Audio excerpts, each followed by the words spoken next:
ሰላም ጤና ይስጥልን የተወደዳችሁና የተከበራችሁ የጣና ዴይሊ ቤተሰቦች እንደምናላችሁ በያላችሁበት የዓለም ዳርቻ አክብሮታዊ ሰላምታችን ይድረሳችሁ እያልን የግንቦት 3 ቀን 2018 ዓ.ም ዜናችን ተጀምሯል። በቅድሚያም ለሰዓቱ ዜናችን የመረጥናቸውን ዜናዎች ርዕሶቹን አስቀድመን እናስደምጣችኋለን። ኢትዮጵያን እንደ ዩጎዝላቪያ አፍርሰን ታላቋን ትግራይ እንመሰረታለን አሉ አቶ አማኑኤል። ህወሓት በዋናው የህወሓት ሰው በኩል ያስተላለፈው አደገኛ መልእክት አነጋጋሪ ሆኗል። በዕለቱ የምንመለከተው የትኩረት ነጥባችን ነው። ከተማዋ በብርሃን ብትደምቅም የኛ ህይወት ግን ጨልሟል። በአዲስ አበባ የኮሪደር ልማት ሰበብ ከመሃል ከተማ የተፈናቀሉ በሺዎች የሚቆጠሩ ዜጎች ሰቆቃ፣ መሰረተ ልማት በሌለበት ሜዳ ላይ የተጣሉ ተፈናቃዮች መሪር እንባና የብልጽግናው ያፈና እርምጃ የከተማዋን ገመና እያጋለጠው ይገኛል። በኢትዮጵያ ድንበር ላይ የለየለት ጦርነት ተቀሰቀሰ። የሱዳን የእርስ በርስ ጦርነት መልክ በመቀየር ወደ ደም አፋሳሽ የድንበር ውጊያ መሸጋገሩ ተሰምቷል። የብልጽግናው መንግስት በሱዳን የውክልና ጦርነት ውስጥ እጁን ማስገባቱና የአሶሳው ኮሪደር ለቀጠናው ሰላም ትልቅ ስጋት መደቀኑ የዕለቱ ቀዳሚ መነጋገሪያ ርዕሳችን ነው። የጦርነት ነጋሪት በሆርሙዝ ወሽመጥ ፕሬዚዳንት ዶናልድ ትራምፕ የኢራንን የሰላም ጥሪ በፍጹም ተቀባይነት የሌለው ሲሉ ውድቅ ማድረጋቸውና የዓለም የነዳጅ ገበያ መናወጥ ከ10 ዓመታት በኋላ ለሚደረገው ታሪካዊ የቤጂንግ ጉብኝትና የሀያላኑ የጂኦፖለቲካ ፍልሚያ ዝርዝር መረጃዎችን ይዘናል። ክቡራትና ክቡራን የጣና ዴሊ ቤተሰቦች እነዚህንና ሌሎች ዜናዎችንና ዜና ትንታኔዎችን ይዘናል። እስከ ዜናችን ፍጻሜ ድረስ አብራችሁ እንድትቆዩ በአክብሮት እየጋበዝን ወደ ዝርዝር ዜናዎቹ እናልፋለን።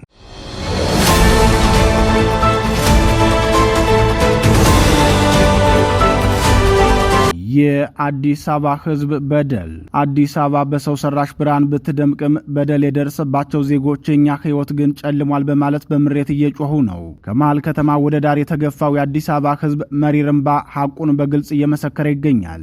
የኦህዴድ ብልጽግና ባለስልጣናት እውነታውን የሚሸፍን የተለያየ ወሬ ቢያወሩም በአዲስ አበባ ምድር በተለይ ማንነትን መሰረት አድርጎ እየተፈጸመ ያለው ግፍ ምድሪቱ ተፍተዋለች። በህዝብ እንባና ደም የደመቀችው ከተማ ከጀርባዋ የያዘችው ጉድና ገመና እጅግ አስከፊ ደረጃ ላይ ደርሷል። ስርዓቱ የህዝብ ቁጥር ስብጥር ዲሞግራፊ ለውጥ ለማምጣት የሚሸርበው ፖለቲካዊ ሴራ ከቴዲ አፍሮ ዜማዎች ባሻገር የዜጎች ሰቆቃና እንባ በግልጽ እያጋለጠው ነው። በአሁኑ ወቅት በአዲስ አበባ ከተማ አስተዳደር የኮሪደር ልማትና የወንዝ ዳርቻ ልማት በሚል ስያሜ እየተከናወነ ያለው መጠነ ሰፊ ፕሮጀክት ከተማዋን የማስዋብ ሳይሆን ነባር ነዋሪዎችን የማፈናቀልና የማሳደድ ስልታዊ ዘመቻ መስሎ ቀጥሏል። ብልጽግናው ከተማዋን ለነዋሪዎቿ ምቹና ውብ እያደረኩ ነው ቢልም በተግባር ግን ያለው በሺዎች የሚቆጠሩ ዝቅተኛ ገቢ ያላቸው ዜጎችን ከቀያቸው ነቅሎ ሜዳ ላይ መበተን ነው። ይህ የከተማ ማዘመን ሂደት የነዋሪውን ማህበራዊ ትስስር የሚበጥስ ከስራ ቦታው የሚያርቅና ለከፋ ድህነት የሚዳርግ ሆኗል ነው የተባለው። በተለይም በ2017 ዓ.ም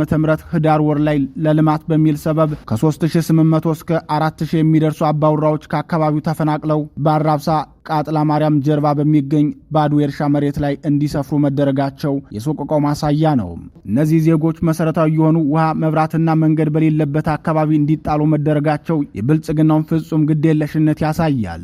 የተሰጣቸው አነስተኛ የካሳ ክፍያም ቢሆን ለተለያዩ ጉዳዮች በሚል ተቀንሶ የቀረበላቸው በመሆኑ አሁን ላይ ቤት ለመስራት ቀርቶ ለዕለት ምግብ የሚሆን አቅም አጥተው በገዛ ሀገራቸው ስደተኛ ሆነዋል ሲሉ ነዋሪዎቹ ይናገራሉ። የዚህ ችግር ዋነኛ መነሻ የብልጽግናው አምባገነናዊ አካሄድ ነው። ስርዓቱ የህዝቡን ቅሬታ ከማዳመጥ ይልቅ አፈሳን፣ እስራትንና ማስፈራሪያን እንደ ዋነኛ መፍትሄ መርጧል። ዜጎች በግልም ሆነ በኮሚቴ ተደራጅተው መብታቸውን ለመጠየቅ ሲሞክሩ የሚገጥማቸው ምላሽ ወከባና ዝም ካላላችሁ እርምጃ እንወስዳለን የሚል ዛቻ ነው። የቅሬታ ሰሚ ኮሚቴዎችም የህዝቡን ድምፅ ከመስማት ይልቅ የብልጽግናው መጠቀሚያ ሆነዋል ብለዋል። ከተማዋ በሰው ሰራሽ መብራቶችና በአረንጓዴ ተክሎች ብታጌጥም ከጌጡ በስተጀርባ ግን በድቅድቅ ጨለማና በለቅሶ ውስጥ ያሉ በሺዎች የሚቆጠሩ ቤተሰቦች አሉ። በአጠቃላይ በአዲስ አበባ እየተከናወነ ያለው ድርጊት ልማት ሳይሆን የዜጎችን ሰብአዊ መብት የረገጠ የከተማዋን ነባር ነዋሪዎች ማንነት መሰረት አድርጎ ያፈናቀለና በጉልበት የታጀበ የፖለቲካ ሴራ ነው። የሰው ህይወት እየጠፋ ህፃናትና አረጋውያን ሜዳ ላይ እየወደቁ የሚመጣ ልማት መጨረሻው ውድቀት ነው። ብልጽግናው የገባውን ቃል አክብሮ ለተፈናቃዮች ተገቢውን ካሳ ካልከፈለና መሰረተ ልማት ካላሟላ ይህ የታመቀ የህዝብ እንባና ምሬት ወደማይመለስ ማህበራዊ ቀውስ ማምራቱ አይቀሬ መሆኑን ያሳያል ሲል መሰረት ሚዲያ ይዞት የወጣው መረጃ ያሳያል።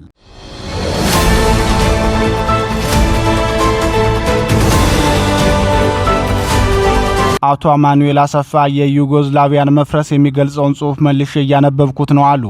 በኦህዴድ ብልጽግናው ለትግራይ ገዥነት ተመድበው ከነበሩት ታደሰ ወረደ ጋር ምክትል የነበሩትና የህወሓት ምክትል ሊቀመንበር አቶ አማኑኤል አሰፋ የዛሬ ጽሑፋቸውን የጀመሩት እንዴት አይነት መመሳሰል ነው በሚል ነው።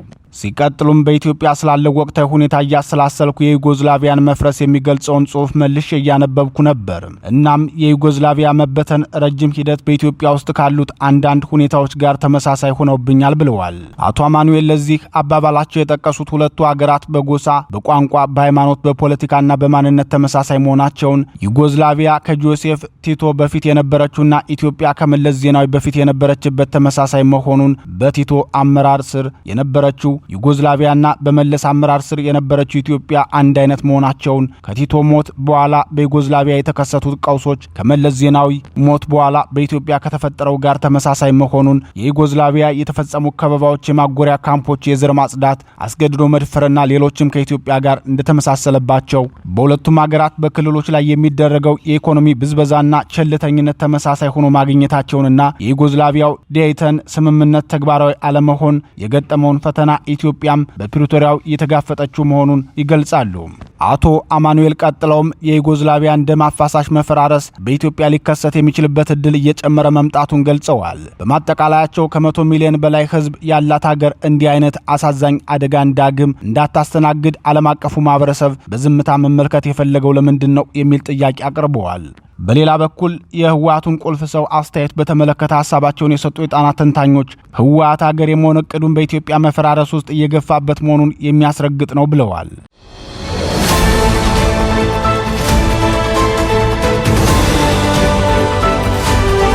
ድንበር ላይ ከባድ ውጊያ እየተደረገ ነው። ለወራት የቀጠለው የሱዳን የእርስ በርስ ጦርነት አሁን ላይ መልክ በመቀየር ወደ ደም አፋሳሽ ወደሆነ የድንበር ላይ ውጊያ ተሸጋግሯል። የሱዳን ወታደራዊ መንግስት ጦርና የፈጥኖ ደራሽ ኃይሉ ለስትራቴጂካዊ የበላይነት የሚያደርጉት ፍልሚያ አሁን ላይ ለኢትዮጵያ እጅግ ቅርብ በሆነው የብሉ ናይል ግዛት ላይ ያረፈ ሲሆን ጦርነቱ የሁለቱ ሀገራት ድንበር ላይ በስፋት ይገኛል። የሱዳን መንግስት በቅርቡ በሰጠው መግለጫ በድንበር አቅራቢያ በፈጸመው ጥቃት 2 የፈጥኖ ደራሽ ኃይል ካምፖችን ማውደሙን ሲያሳውቅ በምላሹም የፈጥኖ ደራሽ ኃይሉ በርካታ የድሮን ጥቃቶችን በመሰንዘር አጸፋ መመለሱ ውጥረቱን ይበልጥ አባብሶታል። ይህን ጦርነት በሁለቱ ተፋላሚ ወገኖች መካከል ብቻ የተገደበ ሳይሆን በርካታ ሀገራትንና የታጠቁ ቡድኖችን የሳበ መጠነ ሰፊ የውክልና ጦርነት እየሆነ መምጣቱ ለቀጠናው ሰላም ትልቅ ስጋት ደቅኗል። የሱዳን ወታደራዊ መንግስት ይፋ ባደረገው መረጃ መሰረት በውጊያው ላይ ከፈጥኖ ደራሽ ኃይሉ ጎን የብልጽግናው መንግስት፣ የተባበሩት አረብ ኤሚሬቶች እና SPLMO ተብሎ የሚጠራው የደቡብ ሱዳን አማጺ ቡድን መሰለፋቸው ተገልጿል። በተለይም የፈጥኖ ደራሽ ኃይሉ በአሶሳ በኩል ከብልጽግናው ድጋፍ እያገኘ መሆኑን የሚጠቁሙ ዘገባዎች መውጣታቸው የሁለቱን አገራት ዲፕሎማሲያዊ ግንኙነት ወደ ከፋ ደረጃ አውርዶታል። ይህን ተከትሎ የሱዳን መንግስት ወደ ኢትዮጵያ ድንበር ተጨማሪ ጦርና ዘመናዊ ትጥቆችን እያጓጓዘ መሆኑ አካባቢው በማንኛውም ሰዓት ወደ ከፍተኛ ጦርነት ሊገባ እንደሚችል አመላካች ሆኗል። የፖለቲካ ተንታኞች እንደሚሉት የብልጽግናው ሊቀመንበር በአገሪቱ ውስጥ ያሉ ስር የሰደዱ የውስጥ ችግሮችን መፍታት ተስኗቸው ባለበት ሁኔታ አገሪቱን ወደ ሌላ አላስፈላጊ ውክልና ጦርነት ውስጥ ማስገባታቸው ታሪካዊ ስህተት ነው።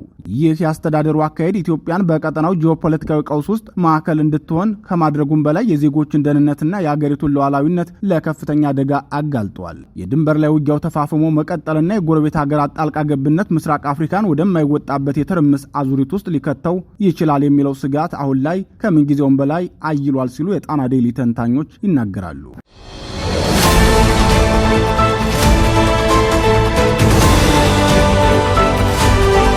የዓለም ስጋትና የሀያላኑ ፍልሚያ ከአቡ ሙሳ እስከ ቤጂንግ ቤተ መንግስት። የዓለም ጂኦፖለቲካዊ ሚዛን በሚናወጥበት፣ የጦርነት ነጋሪት በሆርሙዝ ባህር ሰርጥ በሚስተጋባበትና የነዳጅ ዋጋ ንረት የዓለምን ገበያ ባናወጠበት ወሳኝ የታሪክ ምዕራፍ ላይ እንገኛለን። የዋይት ሀውስ ቁርጠኝነት፣ የኢራን ግትርነትና የፕሬዝዳንት ዶናልድ ትራምፕ ታሪካዊ የቤጂንግ ጉዞ በዓለም ሰላም ላይ የሚኖረውን አንድምታ መነጋገሪያ ሆኗል። በአሜሪካና በኢራን መካከል ያለው ቁርሾ የዛሬው ወይም የትናንት ሳይሆን ለበርካታ አስርተ ዓመታት የዘለቀ ስር የሰደደ ጥላቻ ውጤት ሲሆን በተለይም እጅግ ስትራቴጂካዊ በሆነው የሆርሙዝ ወሽመጥ ላይ የሚደረገው ፍጥጫ የታሪክ ዳራው ረጅም ነው።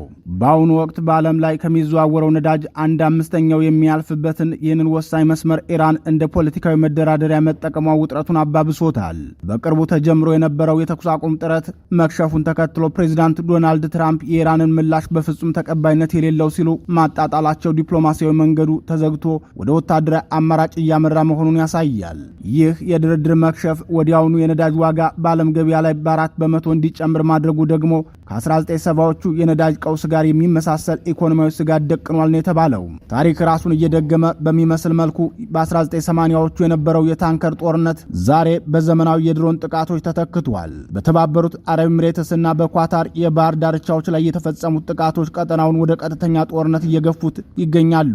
አሜሪካ በኢራን ወደቦች ላይ የባህር ላይ እገዳ በመጣል የሀገሪቱን ኢኮኖሚ አንቆ ለመያዝ ብትሞክርም ኢራን በበኩሏ የንግድ እንቅስቃሴዎችን በመገደብ ያጸፋ እርምጃ እየወሰደች ትገኛለች። ይህ አይን ላይ የመጋፈጥ ፖለቲካ በቀጠናው ላይ ያለው ወታደራዊ መገፋፋት ወደማይመለስ ጥፋት እንዳያመራ በዓለም አቀፉ ማህበረሰብ ዘንድ ከፍተኛ ስጋትን ፈጥሯል። በዚህ እጅግ አስቸጋሪ ወቅት ፕሬዚዳንት ዶናልድ ትራምፕ ከግንቦት 5 እስከ 7 2028 ወደ ቻይና የሚያደርጉ ጉዞ የዓለምን አይን ወደ ምስራቅ አዙረዋል። ይህ ጉዞ ከ10 ዓመታት በኋላ አንድ የአሜሪካ ፕሬዚዳንት ወደ ቤጂንግ የሚያደርገው የመጀመሪያው ይፋዊ ጉብኝት በመሆኑ በ1972 ፕሬዚዳንት ሪቻርድ ኒክሰን ቻይናን በመጎብኘት የዓለምን ፖለቲካ የቀየሩበትን አጋጣሚ ያስታውሰናል። ቻይና የኢራን ዋነኛ የነዳጅ ደንበኛ እንደመሆኗ ፕሬዚዳንት ትራምፕ ከሺ ጂንፒንግ ጋር የሚያደርጉት ውይይት በኢራን ላይ የሚያደርገውን ጫና ውጤታማ ለማድረግ ወሳኝ ሚና ይኖረዋል። የንግድ ልውውጥ ሚዛንን ማስተካከልና የኢራንን ወታደራዊ እንቅስቃሴ መገደብ በሚሉት አጀንዳዎች ላይ የሚደረገው ስምምነት የዓለምን የነገ ዕጣ ፈንታ እንደሚወስን ይጠበቃል። የዓለም ጂኦፖለቲካ በከፍተኛ ፍጥነት እየተለወጠ ነው። በሆርሙዝ ባህር ላይ የተደቀነው ስጋትና በቤጂንግ የሚካሄደው ታሪካዊ ምክክር የዓለምን የነገ ዕጣ ፈንታ ይወስናሉ። አሜሪካ ጥርሷን ነክሳለች። ኢራን አቋሟን አላላላችም። ቻይና ደግሞ በዝምታ የራሷን ስሌት እያሰላች ነው። እኛም ሁኔታዎችን በንቃት እየተከታተልን ለእናንተ የምናደርስ ይሆናል።